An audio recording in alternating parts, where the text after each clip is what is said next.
it's been funny to watch. This, Democratic mega donor, like just really quick one cycle mega donor, Sam Bankman-Fried, his entire like fortune and empire collapses.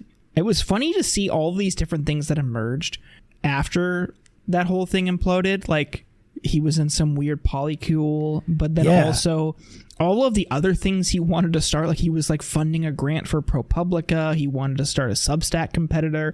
This guy was just like throwing around money he didn't have. But one thing I did think was funny, there was like a chat transcript. I don't know what the source was, but like apparently Elon, someone, when he was trying to get involved in the Twitter purchase. Yeah. And like someone was like, and even Elon was like, does he even have that much money? Like even he smelled bullshit on it. Elon was like, my bullshit detector was going off. When Elon Musk is like calling that out, I think that's generally a sign that there may be some bullshit happening. I don't know. Yeah. Just like he just knew he didn't have that kind of liquidity, which is very, very funny. I mean, it is funny, but like it's also fucking dangerous. It's like, I don't know if you saw like some of the huge, like they were big in the Super Bowl this year with these big Super Bowl ads. Tom Brady is their big guy. That the whole ad series with Tom Brady and his wife, and just like I feel, because like I don't feel bad for like the crypto bros who were like this constantly like arrogant attitude, being like, oh, you're poor, so you don't know anything what you're talking about. These kind of like weird losers, it's kind of enjoyable to see them fail. But I feel like there's average people that are getting roped into this. This big ad campaign was pitched towards like regular working people. Here's like a safe way you can invest money. You have this cool app you can have. Look, Tom Brady's advertising it. Even like Larry David was hawking this on the Super Bowl. Even though the funny part about that is that the whole purpose of the Larry David ad was him being like, no, I don't think it's a good idea, which turns out he was vindicated. He got the bag from FTX, and in the commercial he was like, this is a bad idea. And he was absolutely correct. But like it's scary. Like I feel bad for like people that are losing their shirts on these kind of investments that are getting sold to them by celebrities, by the Democratic Party. It's being by Forbes magazine and all these people that are supposed to be like doing due diligence and paying attention to this shit. There's pension funds that are investing billions of dollars into these crypto exchanges, which we're finding out are just based on total vibes alone. It's really alarming. And I think it's I don't know, it seems to be kind of like a canary in the coal mine situation for this whole crypto market. It's only a matter of time before all these other exchanges start getting exposed as being similarly fraudulent. It's the whole Silicon Valley economic model is going to be exposed as being fraudulent. You have Meta losing all these billions of dollars, Amazon firing thousands of employees, like the whole like Silicon Valley investment model of capitalism seems like it's kind of collapsing right now.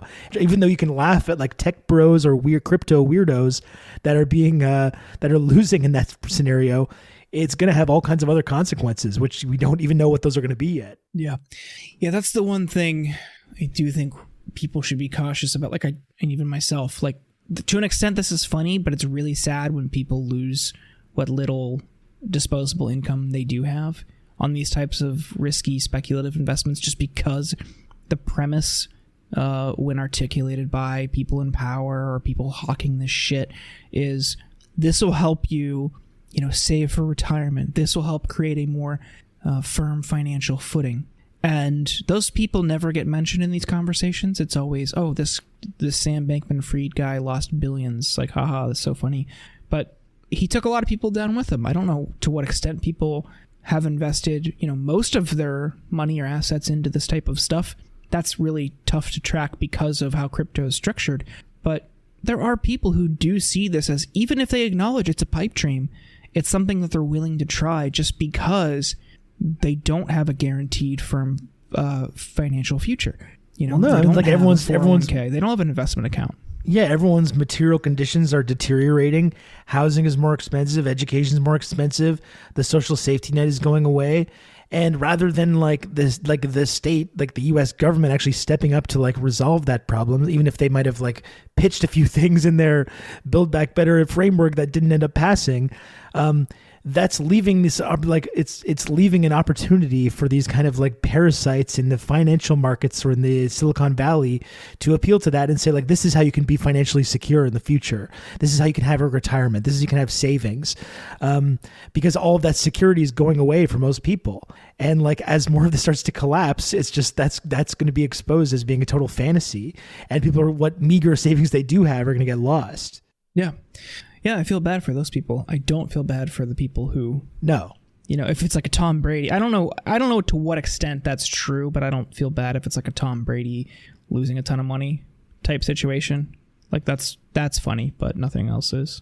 Yeah. I think you have to be able to separate these things and laugh at these weirdos as well, because that's the thing. It's like, people, if you just have a retirement fund, you're not making these choices about what's getting invested in. But if some like hotshot takes over your retirement fund, whatever investment firm it's working with, and then says, we're going to diversify by getting into these new exciting markets by buying Tesla stock or SpaceX or Bitcoin or FTX or what have you, those people are not responsible for any losses they're gonna suffer. That's like, and we don't even know how this is going to affect our broader economy, as these things continue to collapse and get exposed as being total frauds. And just like we saw in the financial crash in 2008, in that crash, the elites and all the people that were caused the crisis in the first place all got bailed out, while all the people that lost everything got nothing. They got no help from anybody. They just lost their homes, they lost their savings, they lost everything. And that's very possibly what is going to be the result this time, if this does turn into an even bigger crash or spiral into taking down some of these bigger financial institutions. And that's who knows what kind of horrible consequences that's going to have. Yep. Well. Yep. Okay. Maybe it'll be okay though. Like, you know.